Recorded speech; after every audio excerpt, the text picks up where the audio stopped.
ప్రైజ్లాడండి. వందనాలు. ప్రసంగి గ్రంథము 1:2 వ్యర్థము వ్యర్థమని ప్రసంగి చెప్పుచున్నాడు. వ్యర్థము వ్యర్థము సమస్తము వ్యర్థమే. మరి ప్రసంగి గ్రంథకర్త రాయడం జరిగింది. కానీ ఆయన జ్ఞానంతో, మరి సొంత జ్ఞానంతో రాశారు. ఇక దేవుడు ఆత్మచేత కానీ దేవుడు ద్వారా కానీ రాయబడినది కాదు ఈ గ్రంథము. ఆ ప్రసంగి మాత్రమే రాశారు. ప్రసంగి ఎవరంటే దావీదు కుమారుల్లో ఒక కుమారుడు అయిన వ్యక్తి ఈ ప్రసంగి. అయితే ఏమని రాస్తున్నాడంటే, ఈ భూమి కింద ఆకాశం కింద జరిగిన ప్రతిదీ వ్యర్థమని రాయబడి ఉంది. ఎందుకంటే ఈయన యెరూషలేము యొక్క రాజు. యెరూషలేము రాజ్యంలో ఇశ్రాయేల్ని పరిపాలించిన రాజు ప్రసంగి.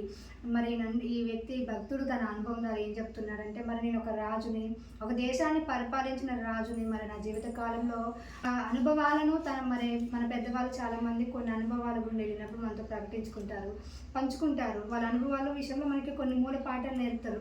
అలాగే ఈ ప్రసంగి గ్రంథకర్త కూడా తన జీవిత అనుభవములలో నేర్చుకున్న పాఠాలను మనకి చెప్పడం జరుగుతుంది.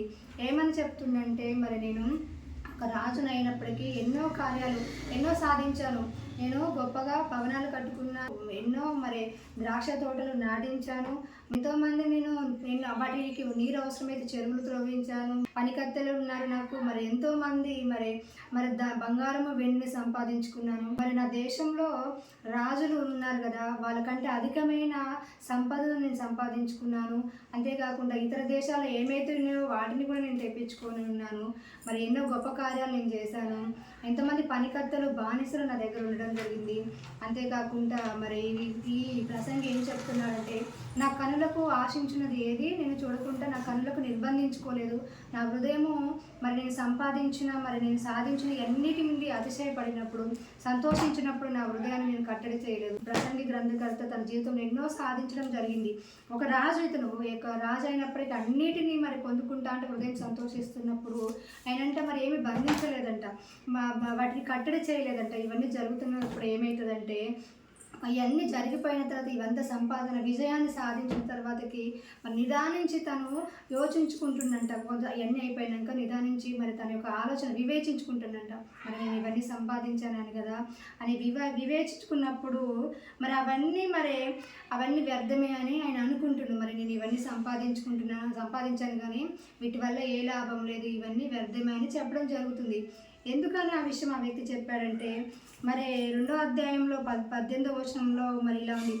సూర్యుని క్రింద నేను ప్రయాసపడి చేసిన పనులన్నిటినీ నా తరువాత వచ్చువానికి నేను విడిచిపెట్టవలనని తెలిసి నేను వాటి అందరూ అసహ్యపడుతుంది. ఎందుకు వ్యర్థమని అతను అసహ్యపడుతున్నాడంటే, నిన్ను సంపాదించుకున్నాను కానీ నేను వెళ్ళిపోయిన నా తర్వాతకి ఎవరో ఒక వ్యక్తి వస్తారు.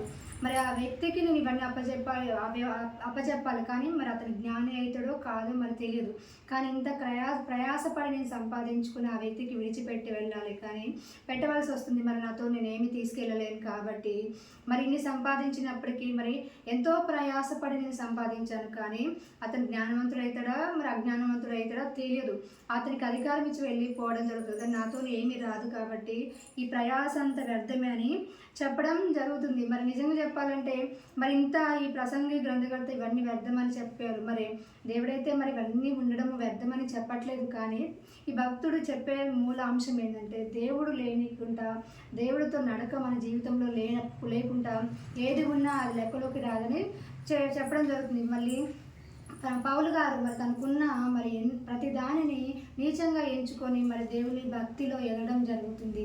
అంతేకాకుండా 12వ అధ్యాయంలో 1వ వచనంలో ఏమంటుందంటే, బాలుడు చిన్న వయసులో ఉన్నప్పుడే బాలుడు సృష్టికర్తను తెలుసుకోవడం అది మంచి మేలుకరమైన విషయమని, అదే మేలుకరమైనదని, దానికంటే మేలుకరమైనది ఏది మన బాల్య దినంలోనే మన సృష్టికర్తను స్మరణకు తెచ్చుకోవాలంట. అదే మనకి మనిషి యొక్క జీవితానికి పరమార్థం అని, అదే అలా తెలుసుకున్నప్పుడే మన జీవితంలో ఏదున్నా లేకపోయినా కూడా మన జీవితంలో ఇవన్నీ నడక నేర్చుకున్నప్పుడు మన జీవితంలో దేవుడితో నడిచిన